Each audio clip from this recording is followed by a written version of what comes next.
Good. Though it was a small area, we had a large pandal like a reception, because the entry we have restricted inside the temple.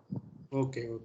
So all outside, and even Swamiji was quite cooperative, and Mudra Dharana and Pada Puja, everything he was agreed to do it outside the premises. I mean, nearer to our entrance itself. Good gathering, and thankfully all the volunteers gave a helping hand to the old senior citizens like us. Now the youngsters also need a lot of help, not only senior citizens. Yes. How are you, NSR? You're okay now? Yeah, better. I think last week I had the cold.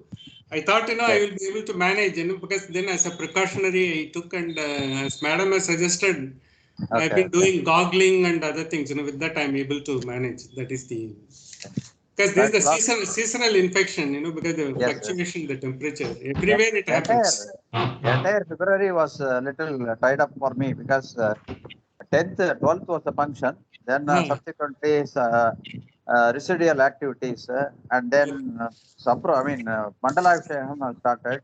Okay. Raghavendra Saptaham was there continuously, and correct. That Vardhati was there and all, correct. Temple was full of activities. Yeah, correct. It's wonderful. Anyway, you could successfully complete the end. Request Padmanabhan and Prabhuda to make a visit to Chennai and have a darshan of Raya. Sure, sir. Sure. NSR, of course, now he is slightly bit tied up at Hyderabad. No, I think I can drop in, because my visit to Chennai are Chennai all is long due. Welcome, friends. I think we will commence today's proceedings, and we welcome Narayanan after this Herculean task of conducting the program for this month. Yes. Congratulations to you, as well as all the volunteers who participated. It's a great occasion.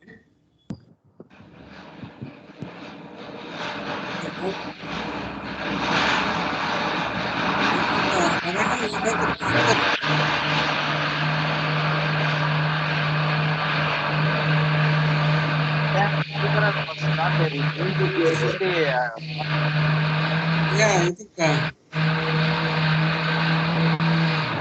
mic has to be muted. I think Padmanabhan. Now Sridharan is yet to recover from his illness. So in his absence, the next person and some other senior members could help us to guide everything. Okay. And this time, Dr. Sudha Session also gave a lot of tips prior to the Samprakshana. Yeah, I think she's one of the very. She's a vice chancellor of Madras. This now university. She is retired. Retired. And she is a professor of medicine of very repute, and as well she is in the spiritual activity also. Yes. I think her wonderful lectures, she is giving a lot. I think it's a great occasion for her, to have contributed. Welcome, friends. We will commence these proceedings. Yes. Om Shri Gurubhyo Paramagurubhyo Srimatananda Tirtha Bhagavat Pada Charyobhyo Namo Namaha. Narayana Paripurna Gunarnavaya Visvodaya Stititolaya Niyati Prataya Jnana Prataya Vibhuda Sura Saukya Dukkha Satkaranaya Vidadaya Namo Namaste.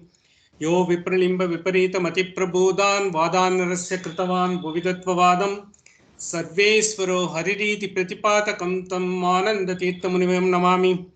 Pujyaya Raghavendraya Satya Dharmarataya Cha Pajatam Kalpavrikshaya Namatam Kamadhenuvem Sahana Vavatu Sahanau Bhunaktu Sahaviryam Karavavahaihi Tejasvina Vadidamastuma Vishvidavahaihi Om Shanti Shanti Shanti.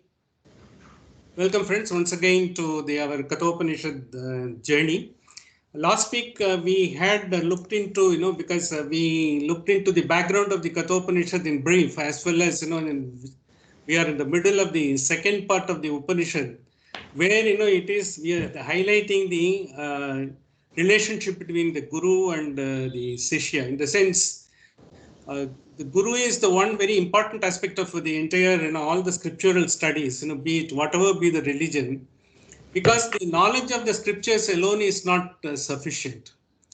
It is the experience of whether you call it God realization or the elevation or the highest intuition, or you get into the mode, transcending the body, mind, and intellect. Unless you have that experience, you will not be able to impart the knowledge. Imparting the knowledge is not only by, because even Sanatana Dharma, just to remind, the entire thing is called Shruti. Only by listening, it has been learned. There are no gospels or books which has been written, and because everyone had to master that, and that has not happened. It is, because our Vedas are called Auparishaya, it doesn't have any authorship. They are all the whispers, they are all the intuitional experience without any sort of contamination of personal experiences, body, mind, and intellectual experiences, the sense experiences. Without that, it has been recorded. So whenever, because that's how when the Vedas are considered to be so sacred, because it doesn't have any authorship. Whatever authorship was then, it is like the vibration that has come about in everyone's process of thinking over it over and over and again, and finally getting into the ultimate sort of a analysis of what has happened, because that's how we have got into the entire Vedic wisdom. That is why Vedic wisdom stands time immemorial. We have got the oldest Veda called Rig Veda. Rig Veda is called, every verse is called a Rig. Rig is a sort of a verse. The Rig, in the sense, it is a sort of a sutra. Sutra is the one which, with minimum possible letters, they should be able to convey the entire concept of what they want to convey. So that is possible only by intuitional experience, and that has been brought about in the language. It was prevalent at that time. It was called the divine language, or Deva Bhasha as we call it, in Sanskrit. Sanskritam, we just for our own repetition, I would like to Sanskritam Samyak Kritam. You cannot express in any other better way. The finest expression that is possible in a language is called Samyak Kritam, that is Sanskritam. It is called Sanskrit and all, but the right word to use is Sanskritam. So that is how it has been expressed. And when they have been expressed, it is a sort of a collection of the experience of so many great masters whom we call rishis and munis, and who have all, by their own intuitional experience, repeatedly taken over. That is how, it is called Auparishaya. You will not be able to get this knowledge anywhere else. When you are having so high a knowledge, what is that, because so great a knowledge, because others have also got gospels, you've got Bible written, as well as, the others have also got their own scriptures in Quran, and for that matter, Zarathustra, he has called Zendavesta, because he has got it. And likewise, everyone has got Jihadism also has got their scriptures. Everything is called, but most of them can be traced to the authorship of a person. Whereas in Vedas, it cannot be traced. No one can trace it. It is time immemorial. It is collection of so many wisdoms, not written by only by listening, by incensions, because the various parts of the subcontinent, Jambudvipa, we call it, it is such a wonderful continent. There they have assembled and finally got this Vedic wisdom. That is why it has got the essence. A normal human being will not be able to get analytically through logic and other means of his senses. It cannot be through the body, mind, and intellect. That is why, because you will not be able to experience, you will try to relate everything to material concept. Because we know, our senses know materially what is possible and materially what we can experience, whether it pleasure, pain, or everything and all. We will not be able to relate. Whereas Vedic wisdom, it goes beyond that. That is why, because it has to be, why finally when it came, it has to be explained by the masters who have got the intuition. When finally it is a revelation. How it is revealed is not by study, because you study and reflect upon and all. But finally you yourself get into, because it is like a journey. When you are churning, finally you get into your own wisdom that comes out of, whatever your thoughts. Every time you do it, you try to get a wisdom which is new of its kind. Every time you elevate yourself, once you try to elevate yourself, then you find the pleasure of what is that, because why we are not able to get this particular pleasure, the bliss or the final, the sort of, the ultimate wisdom that dawns on us, that gives us the happiness. What is that finally we are going to get that? Because after all in this life, we have to live, we have got everything to, pains and pleasures are there, and finally we will have to wait through this life. How is it that going to help? Because this is not only the materialistic question that will arise to all of us, because we know only, our senses know only that. We can learn only what has been told to us and what we can feel and what we can find a root into us to understand ourselves in them. Because this will only take to some extent, mainly because every time what you are trying to do is you are trying to find something to satisfy your needs, or your what you think you need. So those needs are ephemeral in the sense we will not understand, because what we want, a pleasure or pain, or when you find something happy about it, you long for a particular thing, object. Your longing for the object is, till such time you don't get the object, your longing is there. Once you get that object, once you get, you don't get merged into that. See, when you have a knowledge in the sense, yoga, when we call it, it is a union with the ultimate knowledge, wisdom and all. The ultimate knowledge, wisdom, and when you are unite, you are able to get. Whereas with an object, when you want a pleasure or pain, when you are longing for that, when you get that, there is no union. Because it, over a period of time, because you just get used to it and then you long for something else. Because there is nothing, because even the whole world is available to you, you cannot have a union with the whole world. Because you will be looking for something much more than you might have heard, or someone must be predicting something is likely to happen that will go on taking you further into that. So that what happens is, if that is the case, what is that, as a human being? Because we know our senses, we have all have got the ability to understand and give us the input.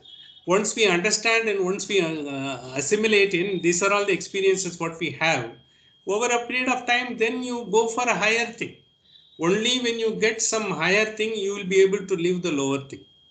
See, if you want to give up a desire, unless one more new desire comes, the original desire will not be left.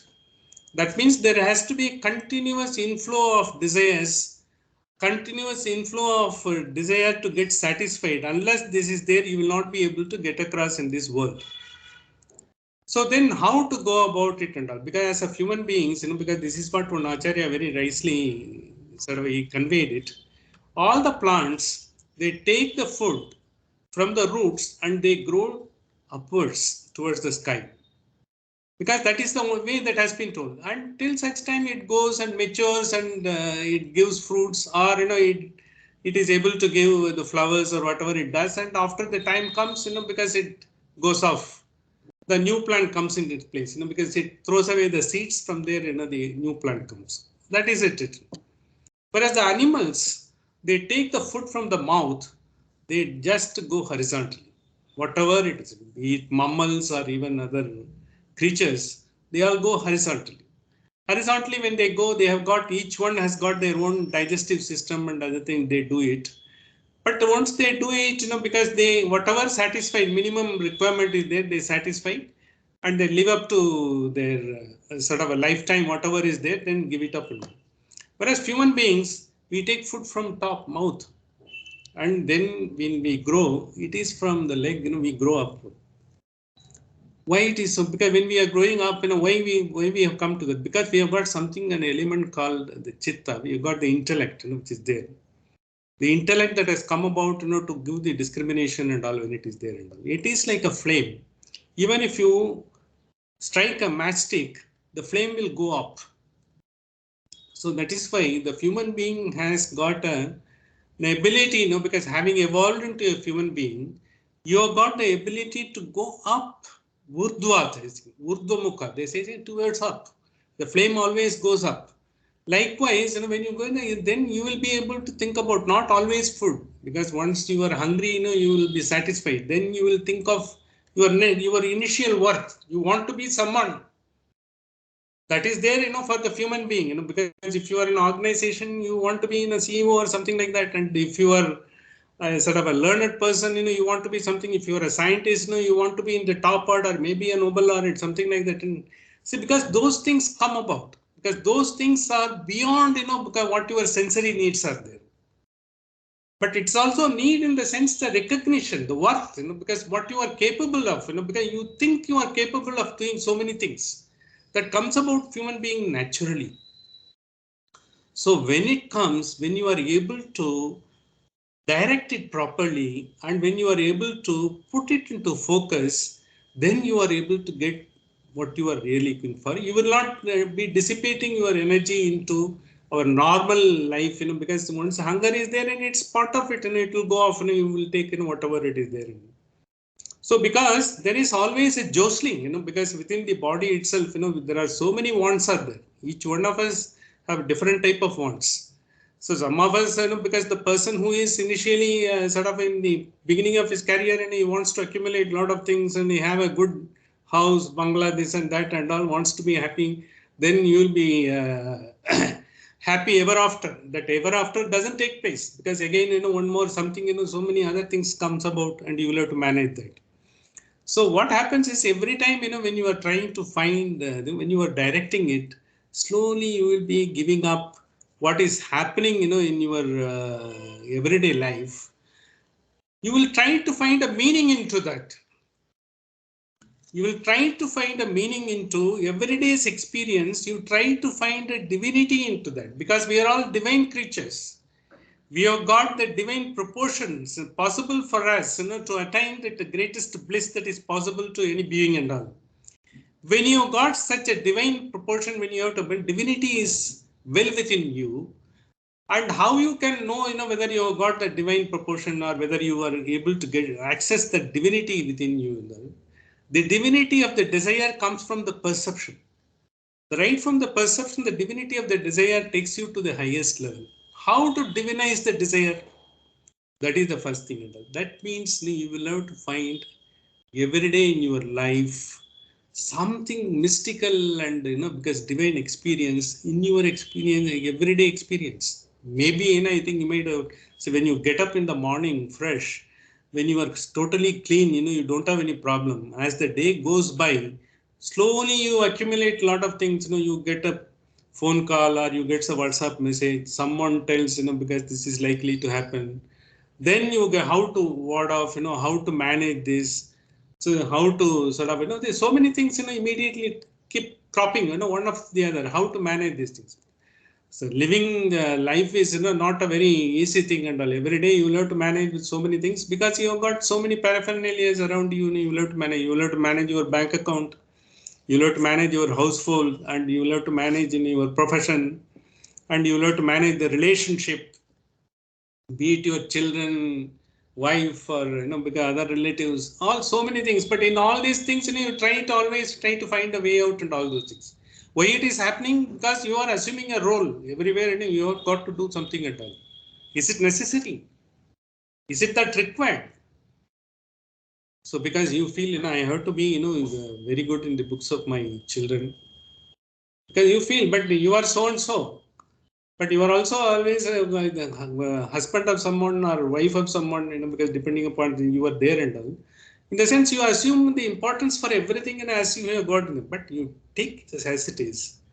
Try to find, look, because everything comes as an experience, and every experience has got its own plus and minuses, some pleasure and pain.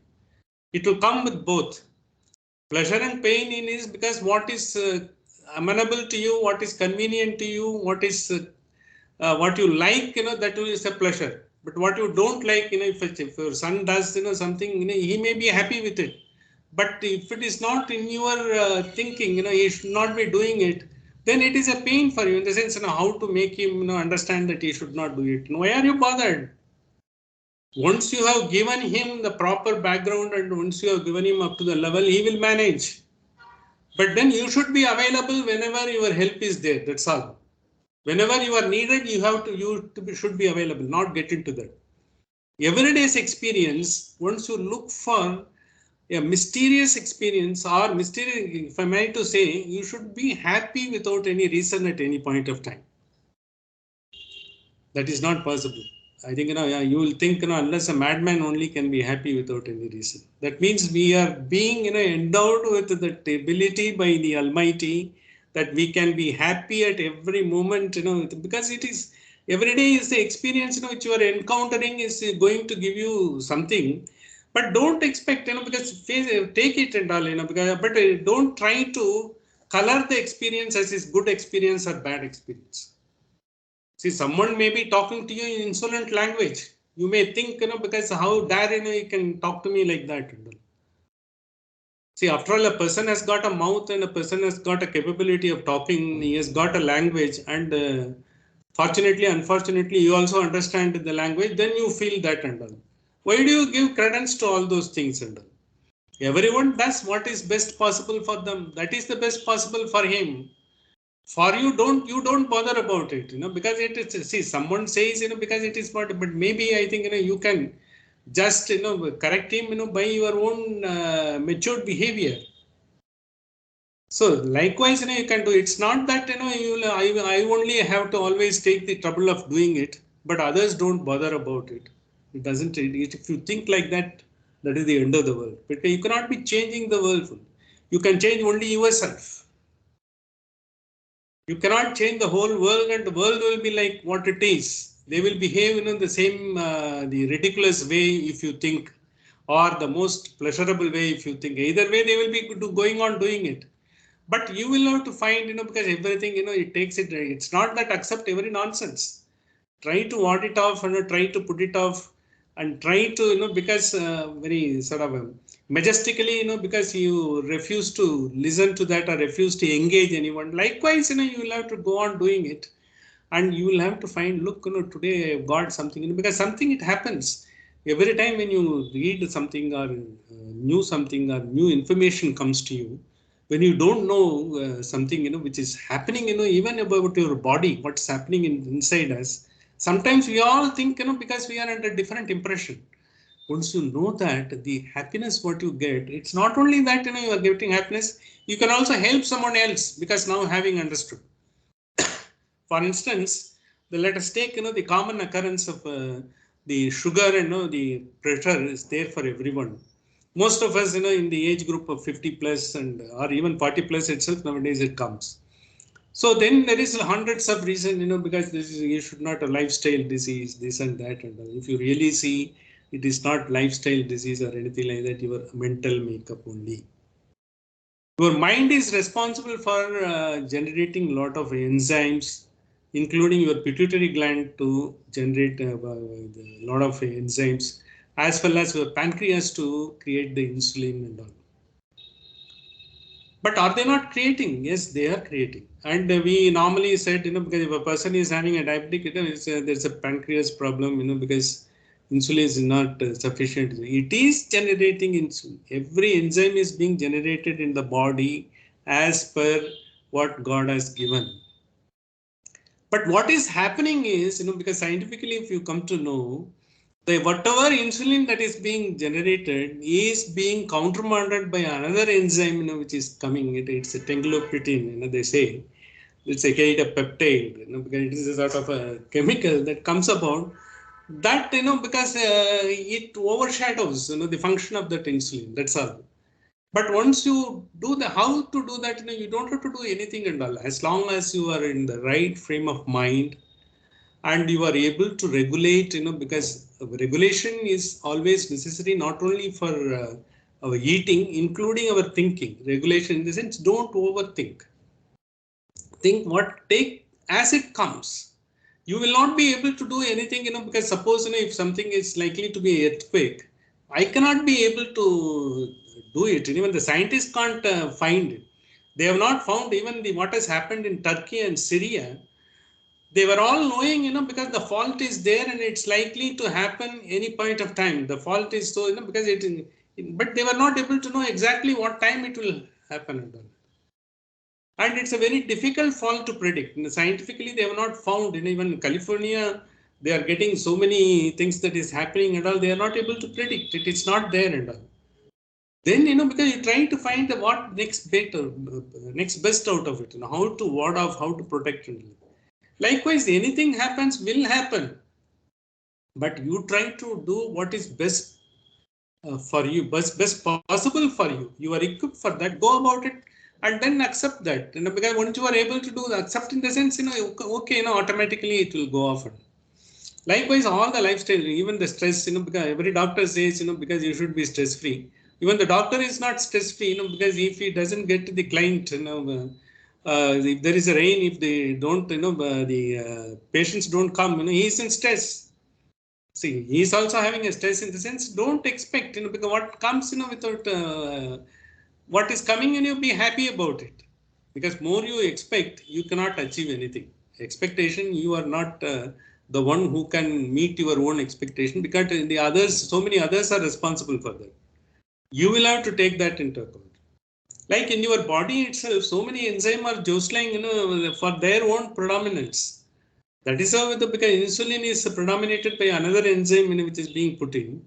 That is why what doctors say, you take small, meal, you take it in a different, because every 3 hours, 2 hours, which we can't do, because with our style of eating and all, we can't do that. But that's what the right advice they are giving. Because don't take everything and all, you do that so that whatever insulin that is available is sufficient for you to digest and it take you to the right level, and it's like an inventory. Neither you should not have insulin overstock, or nor it should be deficient of insulin. Both you have to maintain a balance. It's balancing. All the entire body is also, because there are so many things happening within the body. And it is because of our own lifestyle, our own habits, we have made it into a sort of a system. They are jostling for their predominance. That is happening. Therefore, in the life, because you don't give any emotion, predominant emotion into anything, because happy, because at the same time, happy, as you should be and all, because don't go overboard, as well as, don't be because something happens, try to find a possible solution. See, if a possible solution, if it is available, immediately do it. Otherwise, you will get some solution, because in your intuition over a period of time, you will get. This is exactly last week, what the mantra number 11, what we see, where, the Nachiketa is being praised, because he has been put a control on his, entire desires. Just for the purpose of, our own, our own recall, Kamasya Aptim Jagata Pradishtam, because in the sense, once you come into this world, because it is always the desires, you will have to do the act. When you have to do an act, it will cause a desire. Desire in the sense, desire to do, you have skill to do, everything will come Pradishtam. This is how the world is made of.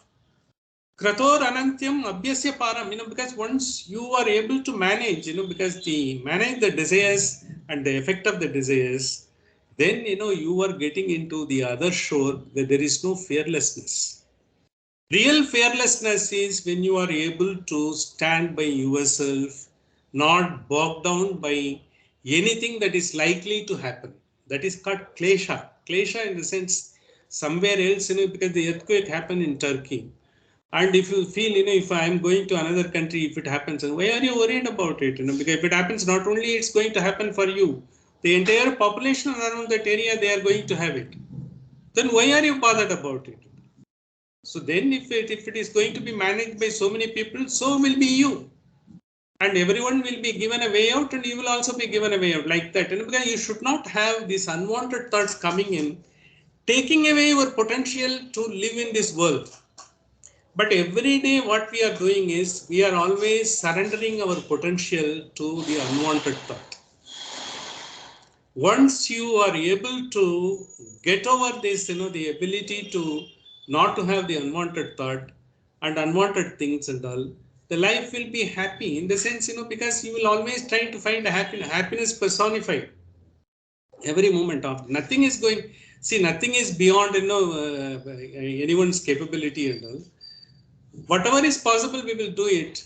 In spite of it, if it is happening, there will be a solution that will come about in due course. That is all. As far as you are concerned, you live this moment. And don't go into the past and not go into the future. The present moment, is very important. That present moment when you are living and doing everything to your best of ability, that is God realization or God awareness. That God awareness is always the one which always keeps, because once you are putting it, because you are not bothered, because what's going to happen in 5 minutes hence. You are at this moment, embarked upon the job, you are going to do it. This is exactly what this particular mantra said. Stotum mahat urugayam pradishtam drishtva, in the sense, because whatever finally, what is the final concept, all the Vedas and they are all telling is, they are finally telling you the reality of what is like, what is happening will be happening as it is, but it is your thoughts that makes you a color of pleasure or pain. Basically, why we are doing meditation? The meditation, what they are doing, because whether it is anapana, sati, as they call it, or even any other modes of meditation, what they are doing is they are trying to bring down the stream of thoughts. But they say, because you empty your mind, the emptying the mind doesn't happen at all. The emptying the mind will happen, only when the life force is not there in the body. As long as the life force is in the body, there will be a thought.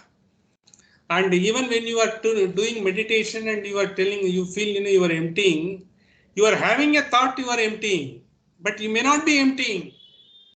So therefore, you don't bother about it.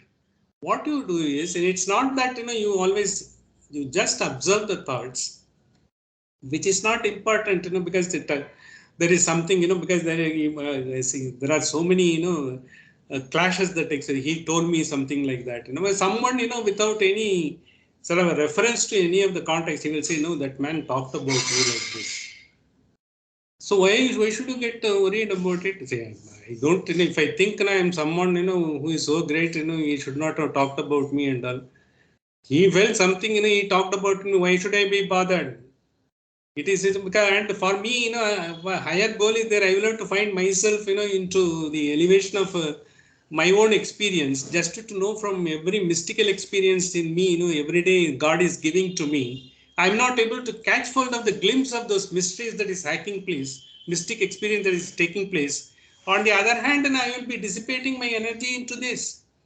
This is exactly his telling. So, because whenever you are doing like that, you become fully positive and you will not have any negative thought around you. And all. The most of the afflictment what we are having is negative thoughts only.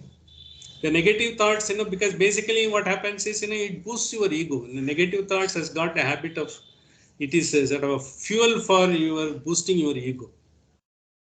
Once I am like, it's because when the Upanishad says, everyone, within everyone there is a life force, everyone there is a Paramatma, and you are a divine Atma and all, everything and all. What is there, difference between me or henceforth you are a multi-millionaire or a peevish beggar? All are same.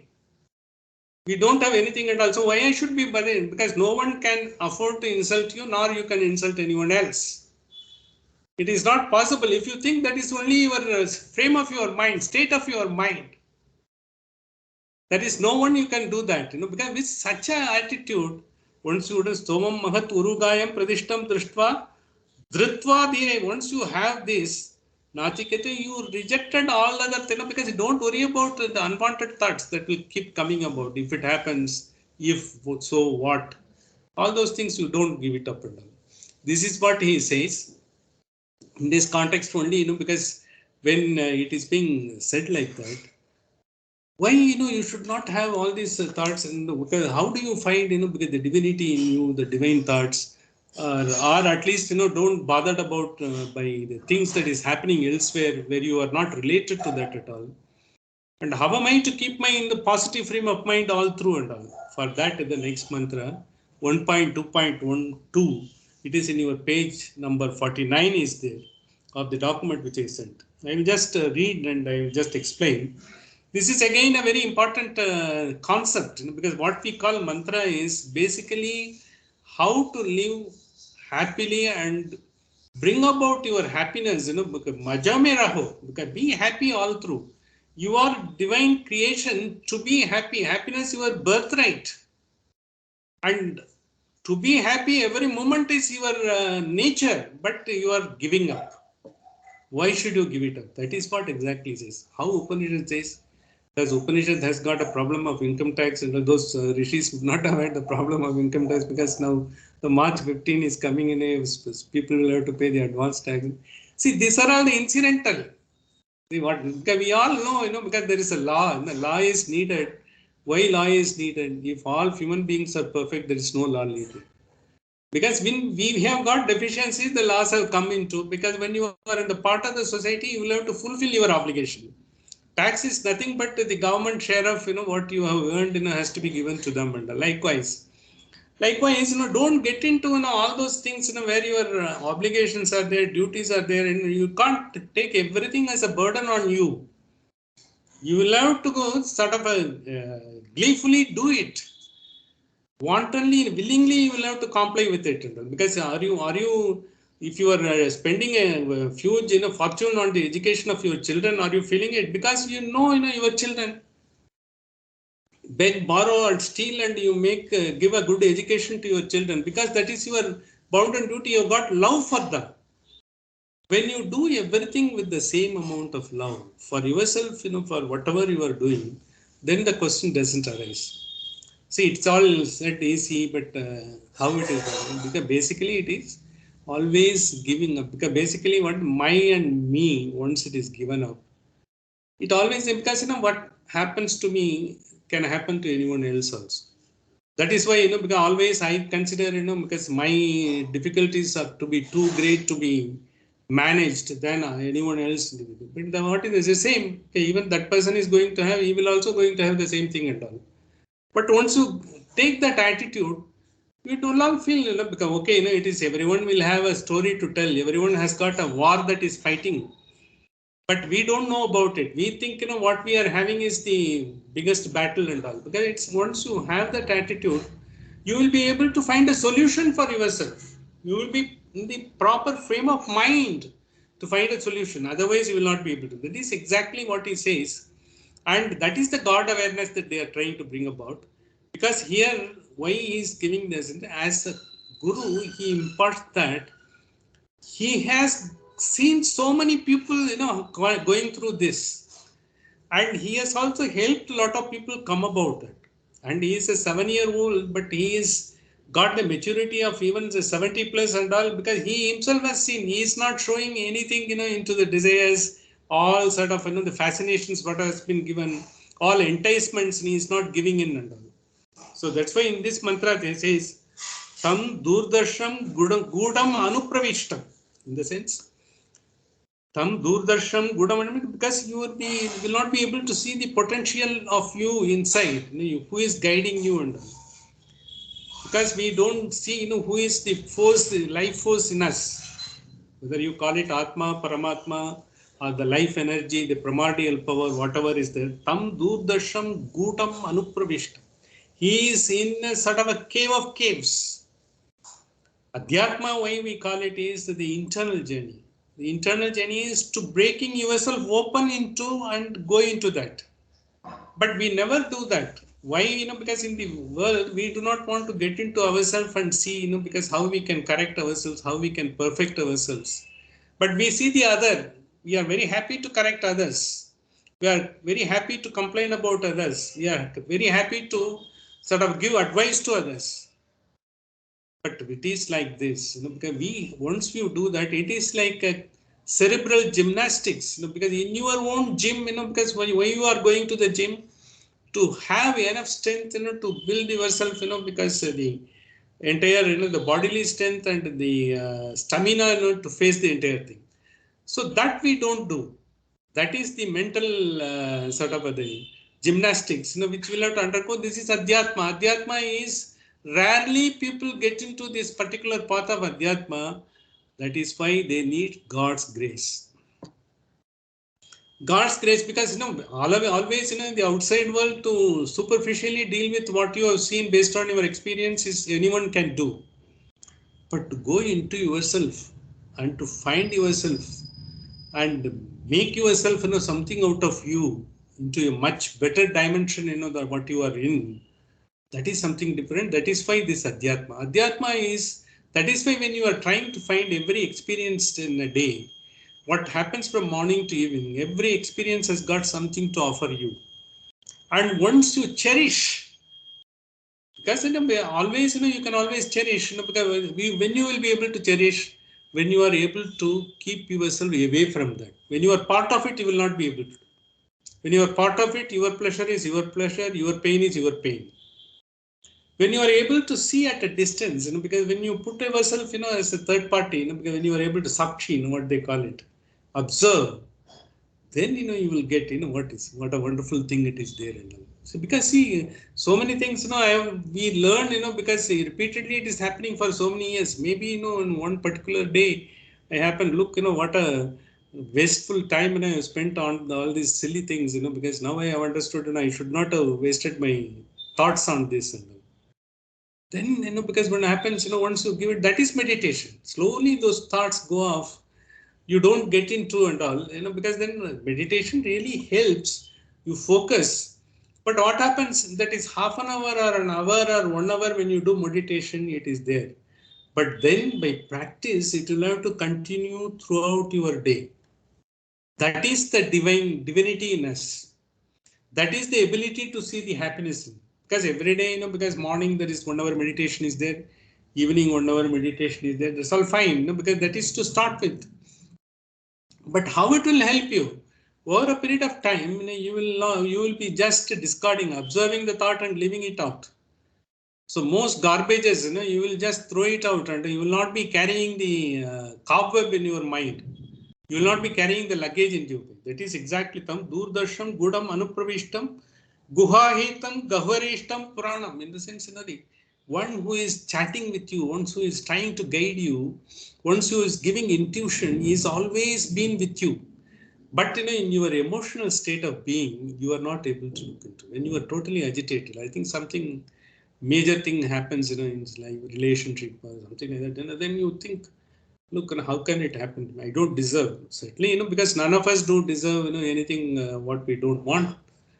But then it is, once you try to look into, is it that, really be so much, I should have get into it all? Because it's basically once try to give importance to some emotions which is hurting you or which makes you happy. Once you give more importance, that gives predominance. So then what happens, that whatever thought comes, with that color of emotion, you give more importance to that. You feel happy because you cherish that. So slowly, once you discard, whatever comes, you be away from that, at a distance from the thought. Slowly you go out of that, because you out of zone, it goes off. And you are not going to hold on. Even the one, which is painful thought or a pleasurable thought, you are not going to hold on. Yes, it has happened, but then, then you will be going on to something, you got so many other interests and all. When the other interest comes, Adhyatma is one of the interests like that, because why in scriptures and all they are doing in the scriptures is not only talking about your the Brahman, the body, soul, all those things. They are all the part of it, but then it has got the whole complex of culture, relationship, and even the science, technology, everything is there in that. That is why, because the Stephen Hawking, he was very happy to call, even the movie, the name in which Stephen Hawking story was taken, it is called Theory of Everything. He said the physics is the one which can explain everything, including philosophy. And that is, he thought like that. Because there is nothing that can't be explained. Physics is such a wonderful subject, you can analyze everything and all. That is what Stephen Hawking thought, and that is why, the theory of everything, the even movie was named when it was taken after Stephen Hawking.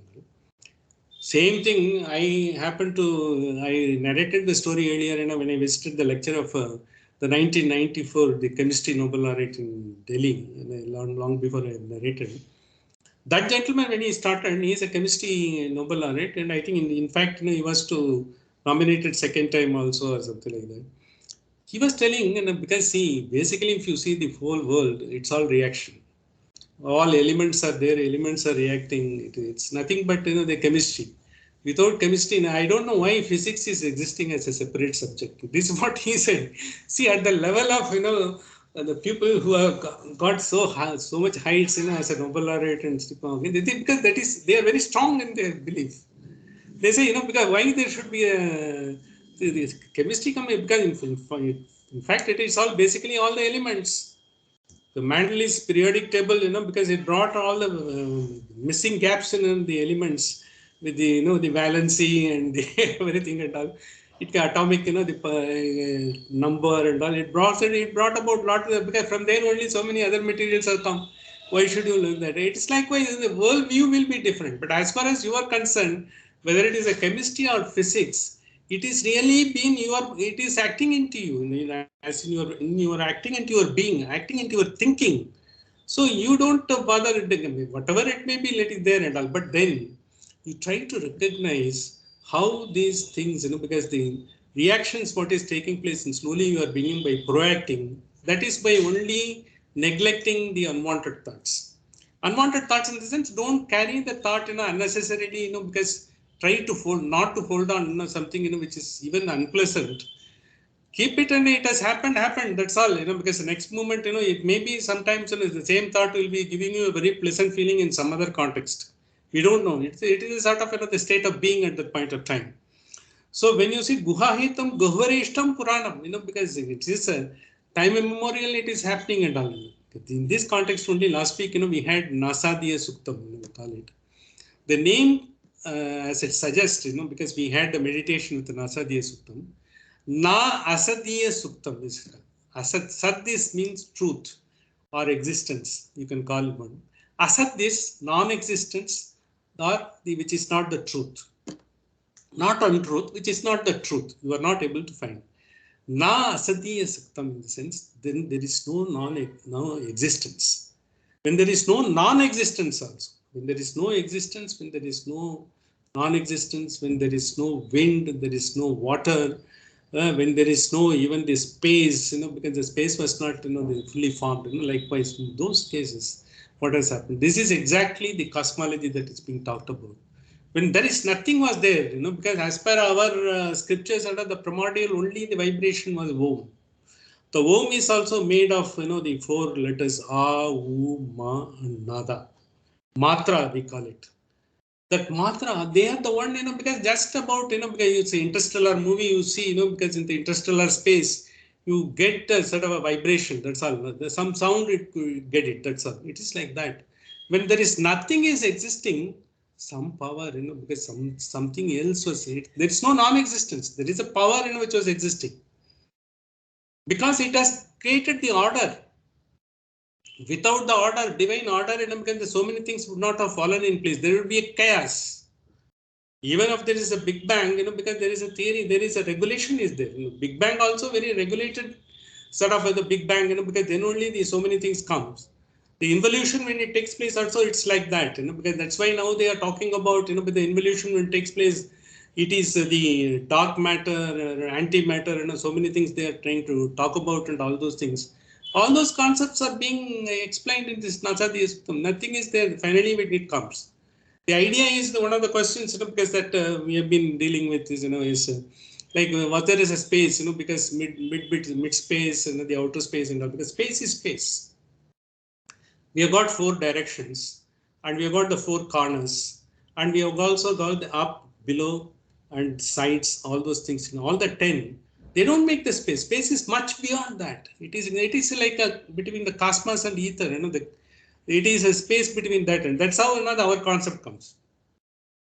When the whole space is there, it is something, which is beyond our comprehension.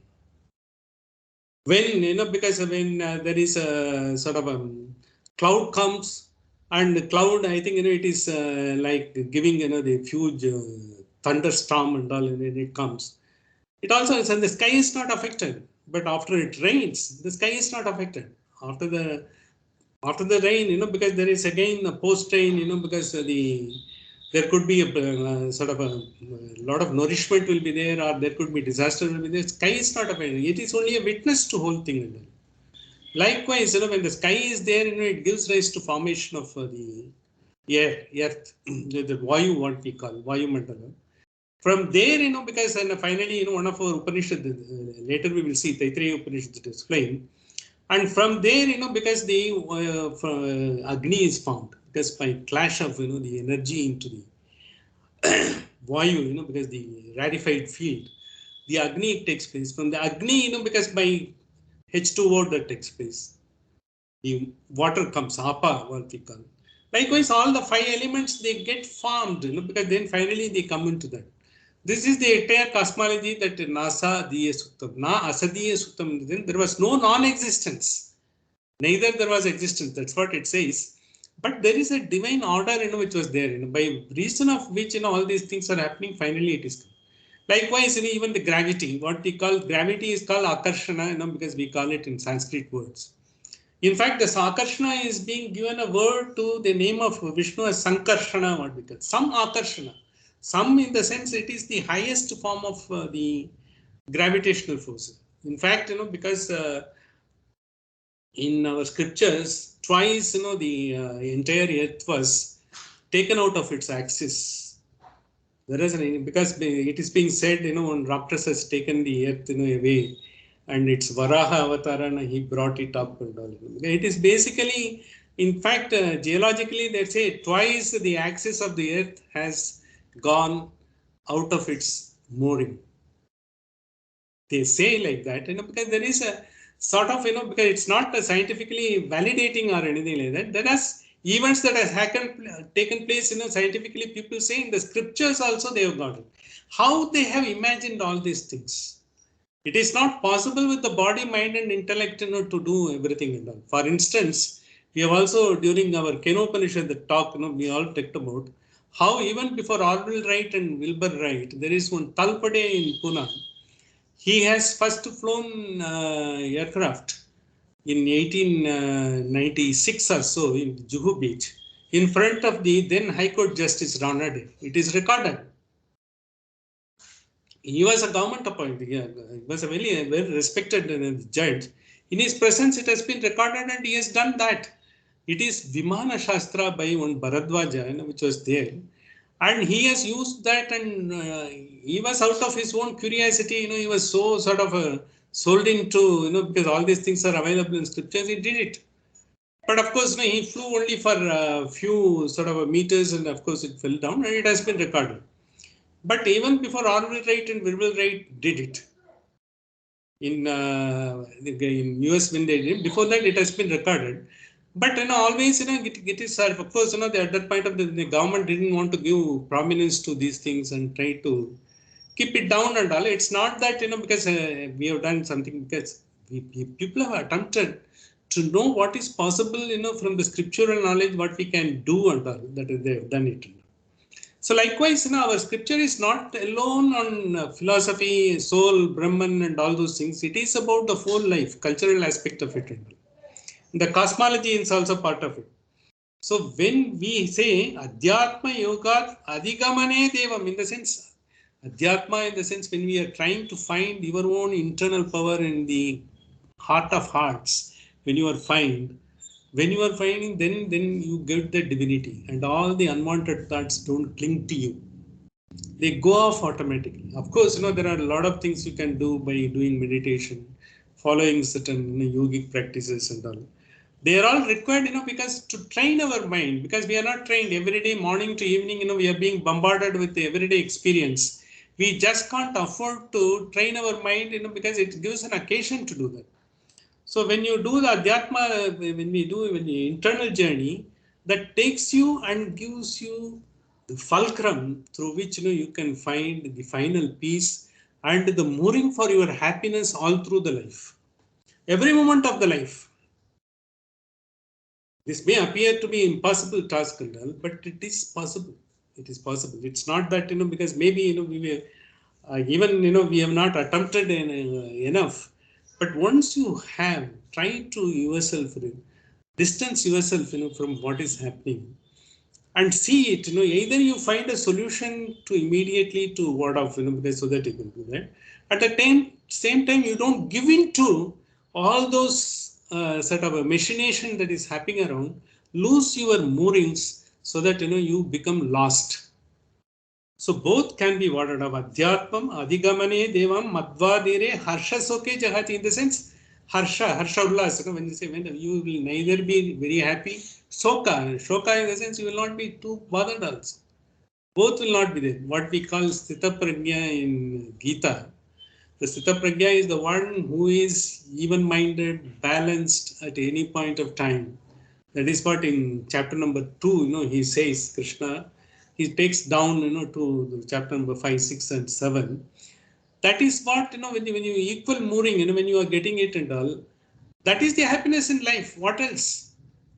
Happiness in the life is not always, someone has to come and praise me, or always, everything should be hanky-dory. I should be able to see the serial of my desire, in the TV, nothing like that.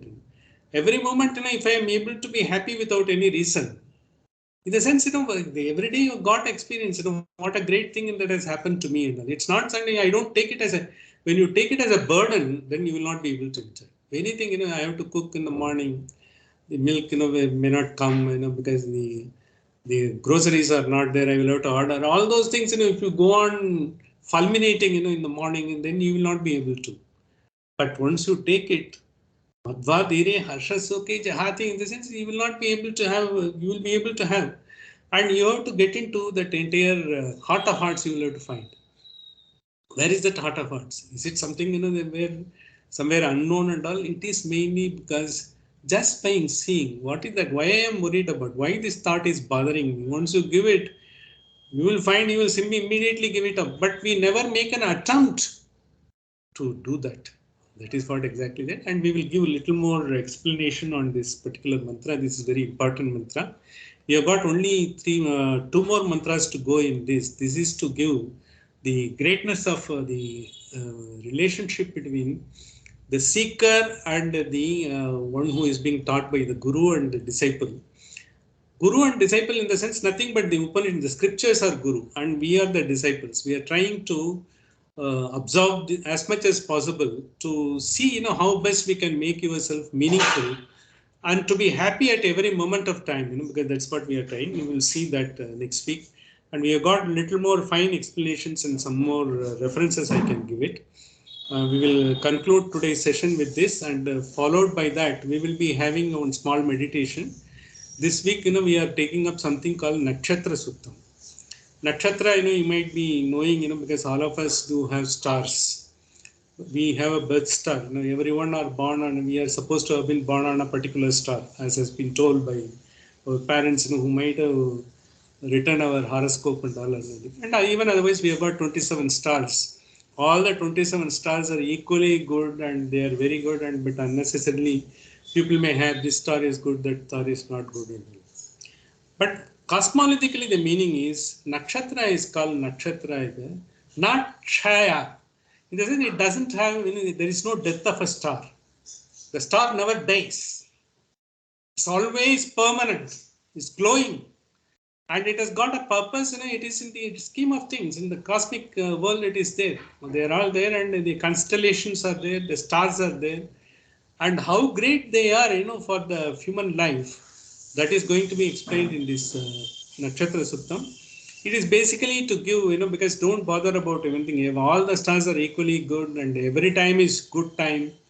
And there is no planetary movement. Don't bother about all those things. Every planetary movement is good for you. It's being designed to be good for you only.